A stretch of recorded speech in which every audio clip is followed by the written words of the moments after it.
नमस्कार दोस्तों, स्वागत है मेरे YouTube channel sir Anil Jangid में।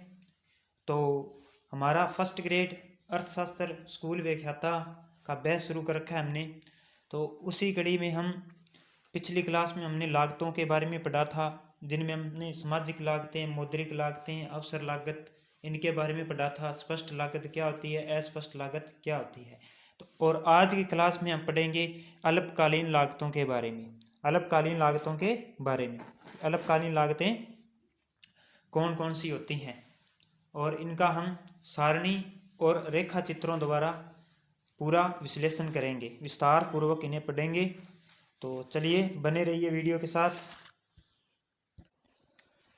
सबसे पहले बात करते हैं कुल स्थिर लागत की, टोटल फिक्स्ड कॉस्ट, जिसे पूरक या ऊपरी लागत भी कहा जाता है, जिसे पूरक या ऊपरी लागत भी कहा जाता है। सबसे पहली है कुल स्थिर लागत। कुल स्थिर लागत देखिए, अल्पकाल में कुछ उत्पत्ति साधनों की पूर्ति स्थिर रहने से उन पर किया जाने वाला कुल व्यय ही कुल स्थिर लागतें कहलाती है। यानी कि उत्पादन प्रक्रिया में स्थिर साधनों पर होने वाले व्यय को कुल स्थिर लागत कहते हैं। जैसे इसके एग्जाम्पल हो जाएंगे भवन किराया, सड़क संयंत्र प्रबंधक, स्थायी कर्मचारियों का वेतन, बीमा आदि। तो वो होती है कुल स्थिर लागत। इसके बाद में हम बात करते हैं कुल परिवर्तनशील लागत। कुल परिवर्तनशील लागत नंबर 2 पर बात करेंगे, कुल परिवर्तनशील लागत। देखिए, कुल परिवर्तनशील लागत अल्पकाल में कुछ उत्पत्ति साधनों की पूर्ति परिवर्तनशील होती है और उन पर किया जाने वाला व्यय ही कुल परिवर्तनशील लागतें कहलाती हैं।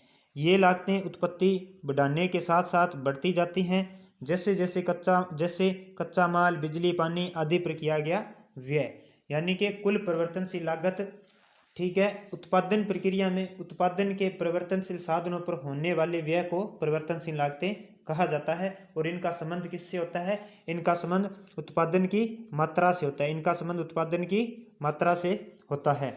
और जैसे जैसे उत्पादन में परिवर्तन के साथ साथ इसमें भी परिवर्तन, इनमें भी परिवर्तन आता है, परिवर्तनशील लागतों में भी परिवर्तन आता है। अब इसके बाद में बात करते हैं नेक्स्ट कुल लागत। देखिए, अल्पकालीन कुल स्थिर लागत और कुल परिवर्तनशील लागत का योग ही क्या होता है? कुल लागत कहलाता है। इनका योग ही कुल लागत होता है। अब हम इनका देखेंगे चित्र के अंदर। देखिए,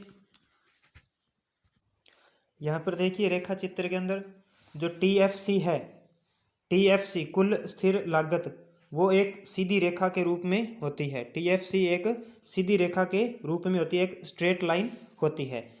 और जो TVC है कुल परिवर्तनशील लागत है। कुल परिवर्तनशील लागत, कुल परिवर्तनशील लागत, ये कुल परिवर्तनशील लागत ये उल्टे एस आकार की होती है। ये उल्टे एस आकार की होती है। और इसी प्रकार जो कुल लागत है, कुल लागत जो है वो भी उल्टे एस आकार की होती है। कुल लागत भी उल्टे एस आकार की होती है।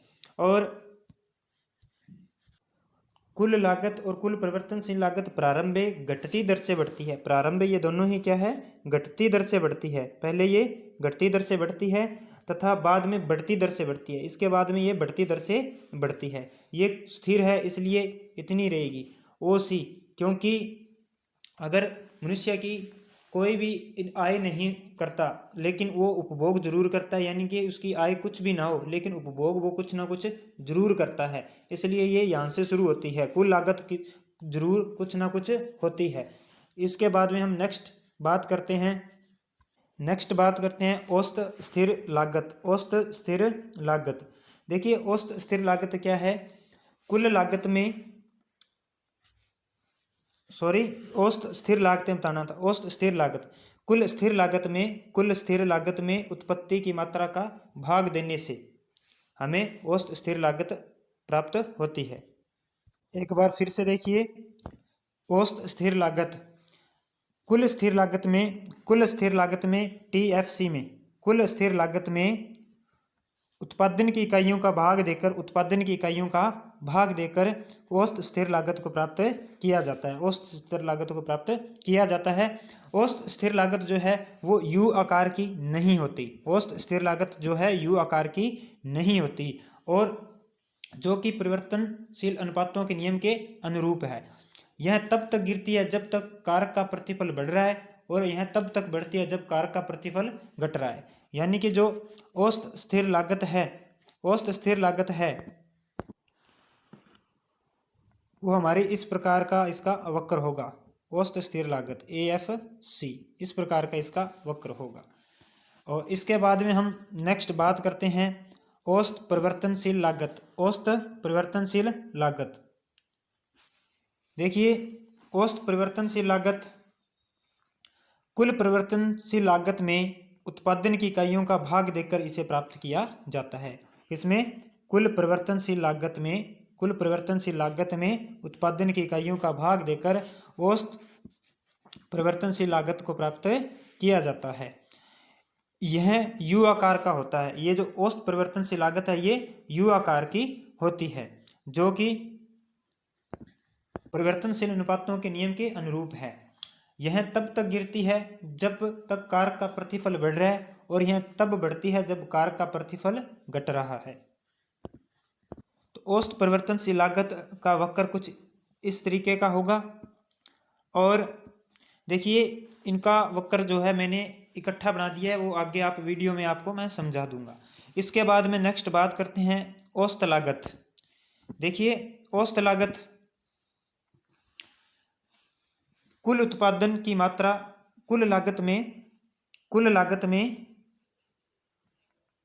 में उत्पादन की मात्रा का भाग देकर हम औसत लागत प्राप्त कर सकते हैं, या औसत स्थिर लागत और औसत परिवर्तनशील लागत का योग क्या होता है, औसत लागत होता है। तो जो इसका भी आकार जो है यू आकार का होता है और इसे वस्तु की प्रति इकाई लागत भी कहते हैं। इसे वस्तु की प्रति इकाई लागत भी कहते हैं। और औसत लागत है, औसत लागत का जो वक्र है वो भी यू आकार का होता है। औसत लागत का वक्र भी यू आकार का होता है। अब इसके बाद में नेक्स्ट हम बात करते हैं सीमांत लागत की। देखिए सीमांत लागत, मार्जिनल कॉस्ट।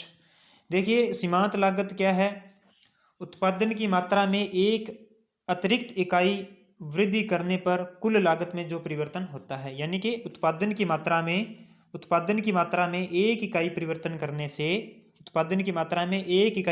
करने से कुल लागत में जो परिवर्तन होता है वह क्या कहलाता है? सीमांत लागत कहलाता है। जो सीमांत लागत है वो यू आकार का होता है। सीमांत लागत यू आकार का होता है, कारण वही है इनका परिवर्तनशील अनुपातों का नियम। देखिए यहाँ पर थोड़ा सा हम सीमांत लागत और सीमांत उत्पादन यानी कि MC और MP इनके बारे में थोड़ा सा देख लेते हैं। सीमांत लागत और सीमांत उत्पादन। देखिए गिरती हुई सीमांत लागत बढ़ते सीमांत उत्पाद के अनुसार होती है। सीमांत लागत जो है अगर वो घट रही है तो किसके कारण? सीमांत उत्पाद के अनुसार, जिससे जब साधन के वर्तमान प्रतिफल होते हैं। और बढ़ती हुई सीमांत लागत जो है गिरते सीमांत उत्पादन के अनुरूप होती है जब साधन के ह्रासमान प्रतिफल प्राप्त होते हैं। इस प्रकार जो सीमांत उत्पादन और सीमांत लागत दोनों एक दूसरे के विपरीत होती है। इसे क्या कहा जाता है? मौद्रिक दर्पण प्रतिबिंब कहा जाता है। क्या कहा जाता है? मौद्रिक दर्पण प्रतिबिंब कहा जाता है। मौद्रिक दर्पण प्रतिबिंब कहा जाता है। यानी कि एक दूसरे की ये दोनों उल्टी होती है, विपरीत होती है एक दूसरे के दोनों, और इसे दोनों को विपरीत होने को क्या कहेंगे? मौद्रिक दर्पण प्रतिबिंब। यानी अगर सीमांत उत्पादन घटती है तो ये सीमांत लागत घटती है तो सीमांत उत्पादन बढ़ता है, और सीमांत लागत जब घटती है सीमांत लागत जब बढ़ती है तो सीमांत उत्पादन घटती है। दोनों एक दूसरे के विपरीत होते हैं। अब बात करते हैं नेक्स्ट। उम्मीद करता हूँ समझ में आ रहा होगा। यहाँ पर देखिए जो डेल्टा टी सी है वो है कुल लागत में परिवर्तन, और डेल्टा क्यू जो है वो है उत्पत्ति मात्रा में परिवर्तन। अब इसे अच्छे से समझने के लिए हम सारणी द्वारा, एक तालिका के द्वारा इन्हें अच्छे से समझेंगे। कुल स्थिर लागत, कुल परिवर्तनशील लागत, कुल लागत, औसत स्थिर लागत, औसत परिवर्तनशील लागत, औसत लागत और सीमांत लागत को हम कैसे ज्ञात कर सकते हैं। इनसे संबंधित एग्जाम में क्वेश्चन आता ही आता है। इजी सा टॉपिक है, आसान टॉपिक है। आप अपना इसको अच्छे से वीडियो देख के अच्छे से समझ के अपना वो 1 या 2 क्वेश्चन आएंगे वो पक्के कर सकते हैं। देखिए यहाँ पर ये उत्पत्ति की मात्रा ली गई है, TFC कुल स्थिर लागत, फिर TVC कुल परिवर्तनशील लागत, TC कुल लागत, AFC औसत स्थिर लागत, ये लिए गए हैं। अब देखिए उत्पत्ति की मात्रा जैसे जैसे बढ़ा रहे हैं 0 1 2 3 4 5 6, और कुल स्थिर लागत 10 10 10 स्थिर है क्योंकि ये, तो ये स्थिर रहेगी। अब कुल परिवर्तनशील लागत को मानना है 0 8 14 18 24 34 50। अब देखिए अगर हमें कुल लागत ज्ञात करनी होगी तो हम क्या करेंगे, कुल स्थिर लागत TFC और TVC का योग कर देंगे तो हमारे पास क्या आएगा, कुल लागत प्राप्त होगी, कुल लागत प्राप्त होगी। तो देखिए 10 में 0 प्लस किया 10, 10 में 8 प्लस किया 18, 10 में 14 प्लस किया 24, 10 में 18 प्लस किया 28, इस प्रकार इनका योग कर देंगे तो हमारे पास कुल लागत प्राप्त हो जाएगी। अब इसके बाद में हम बात करते हैं औसत स्थिर लागत की। देखिए अब देखते हैं औसत स्थिर लागत। औसत स्थिर लागत, औसत स्थिर लागत हम प्राप्त करते हैं कुल स्थिर लागत में उत्पत्ति की मात्रा का भाग देने पर। यहाँ पर देखिए कुल स्थिर लागत 10 है, कुल स्थिर लागत 10 है और उत्पत्ति की मात्रा 0 है, तो ये डैश खाली रह जाएगा हमारा। अब अगर उत्पत्ति की मात्रा 1 होती है तो कुल स्थिर लागत कितनी है 10। अब 10 पे 1 का भाग देंगे, 10 पे 1 का भाग देंगे तो क्या आएगा 10 आएगा। इसी प्रकार 10 पे 2 का भाग देंगे तो 5 आएगा। 10 पे 3 का भाग देंगे तो 3.33 आएगा। 10 पे 4 का भाग देंगे तो 2.5 आएगा। और फिर 5 का 10 का 2 ये 5 पे देंगे तो फिर 2 आएगा। इस प्रकार हम औसत स्थिर लागत प्राप्त कर सकते हैं। सेम इसी तरीके से जो है हम औसत परिवर्तनशील लागत भी ज्ञात कर सकते हैं। औसत परिवर्तनशील लागत यानी कि कुल परिवर्तनशील लागत में उत्पत्ति की मात्रा का भाग देकर। यहाँ पर देखिए कुल परिवर्तनशील लागत 0 और उत्पत्ति की मात्रा भी 0, तो ये भी हमारा क्या हो जाएगा डैश यानी कि 0। अब कुल परिवर्तनशील लागत 8 है, कुल परिवर्तनशील लागत 8 है और उत्पत्ति की मात्रा 1 है, तो बटा 1, तो हमारा आंसर आएगा 8। इसी प्रकार कुल परिवर्तनशील लागत कितनी है 14, कुल परिवर्तनशील लागत 14 और उत्पत्ति की मात्रा 2, भाग देंगे तो हमारा आंसर आएगा 7। इसी प्रकार ये 18, ये 18 पे 3 का भाग देंगे तो 3 छिके 18। तो इस प्रकार हम औसत परिवर्तनशील लागत को ज्ञात कर सकते हैं। और इसी प्रकार जो है हम औसत लागत को भी ज्ञात कर सकते हैं। औसत लागत क्या है, औसत लागत को 2 तरीके से हम ज्ञात कर सकते हैं। एक तो कुल लागत में उत्पत्ति की मात्रा का भाग देकर, और दूसरा जो है औसत स्थिर लागत और औसत परिवर्तनशील लागत का योग करके। तो यहाँ पर औसत स्थिर लागत और औसत परिवर्तनशील लागत का योग कर दें तो हमें औसत लागत प्राप्त होती है। जैसे 10 और 8 18, 5 और 7 12, अगर इनका प्लस कर दें तो हमें औसत लागत प्राप्त हो जाती है। अब इसके बाद में लास्ट बात करते हैं हम सीमांत लागत के बारे में। देखिए सीमांत लागत को हम कैसे ज्ञात कर सकते हैं। अभी मैंने आपको बताया था डेल्टा TC बटे डेल्टा क्यू, यानी कि उत्पादन की मात्रा में 1 इकाई परिवर्तन करने से कुल लागत में जो परिवर्तन होता है। तो यहाँ पर देखिए जैसे जैसे उत्पादन की एक अतिरिक्त इकाई बढ़ाते हैं, जैसे जैसे उत्पादन में वृद्धि कर रहे हैं, एक इकाई का परिवर्तन हो रहा है। यहाँ पर उत्पादन की इकाई में एक का परिवर्तन हो रहा है, एक का परिवर्तन हो रहा है, वैसे वैसे कुल लागत में जो परिवर्तन होता है, कुल लागत में परिवर्तन यानी कि 18 में से 10 तो यहाँ पे कितने का परिवर्तन हुआ, 8 का। 24 में से 18 तो यहाँ पे 6 का परिवर्तन, यानी कि इकाई 1 से बढ़ाकर 2 की, इकाई 1 से बढ़ाकर 2 की तो परिवर्तन कितने का हुआ, परिवर्तन जो है वो 6 का हुआ, सीमांत लागत में 6 का। इसी प्रकार 2 से 3 की तो इसमें कितने का परिवर्तन हुआ, 4 का परिवर्तन हुआ। यानी कि हमें इस नीचे वाली वैल्यू में से ऊपर वाली वैल्यू माइनस कर देंगे तो सीमांत लागत हमें प्राप्त हो जाएगी। तो इस प्रकार हमने ये सारणी के द्वारा भी समझा। उम्मीद करता हूँ आपको समझ में आ रहा होगा। अगर आपको समझ में नहीं आया तो प्लीज़ कमेंट करके बताइए। अब नेक्स्ट देखिए, इनका हम रेखा चित्रों के द्वारा और समझने का प्रयास करते हैं। देखिए, सभी लागत वक्र जो है उनकी आकृति यू अक्षर के समान होती है, उनकी आकृति यू अक्षर के समान होती है। और इसका चित्र आप देख पा रहे होंगे। देखिए, सबसे पहले जैसे जैसे उत्पादन में वृद्धि होती है, पहले मैं बता दूं कि ये जो है यहाँ पर एवीसी औसत परिवर्तनशील लागत, एएफसी औसत स्थिर लागत, एसी औसत लागत, और ये इनको नीचे से काटते हुए सीमांत लागत है, अल्पकालीन सीमांत लागत है।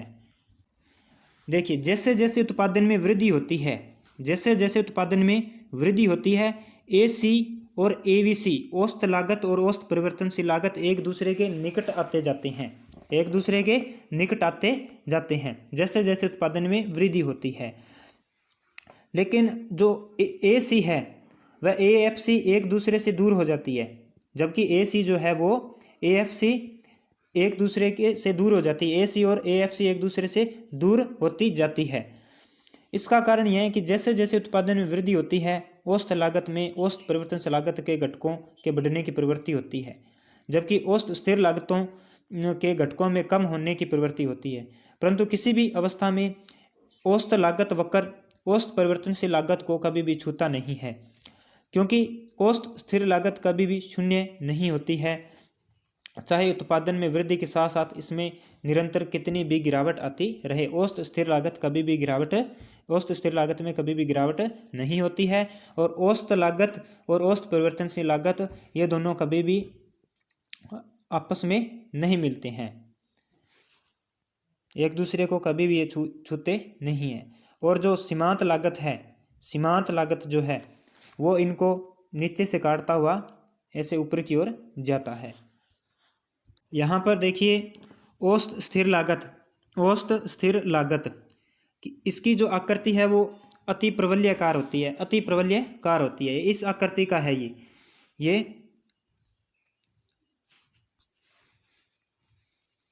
इस आकृति का है। तो इसका कारण क्या है? देखिए, उत्पादन का पैमाना बढ़ने के साथ साथ औसत स्थिर लागत लगातार घटती जाती है, औसत स्थिर लागत लगातार घटती जाती है। ठीक है, इस कारण इसकी जो आकृति है वो अति प्रवलयाकार होती है। तो आज की क्लास में इतना ही। नेक्स्ट क्लास में हम बात करेंगे कि औसत लागत और सीमांत लागत में क्या संबंध है और कुल लागत और सीमांत लागत में क्या संबंध है, और हम साथ में बात करेंगे दीर्घकालीन लागतों के बारे में, दीर्घकालीन लागतों के बारे में पढ़ेंगे। अगर चैनल को सब्सक्राइब नहीं किया है तो प्लीज़ चैनल को सब्सक्राइब करें, लाइक करें और कमेंट करें और ज़्यादा से ज़्यादा शेयर करें। Thank you.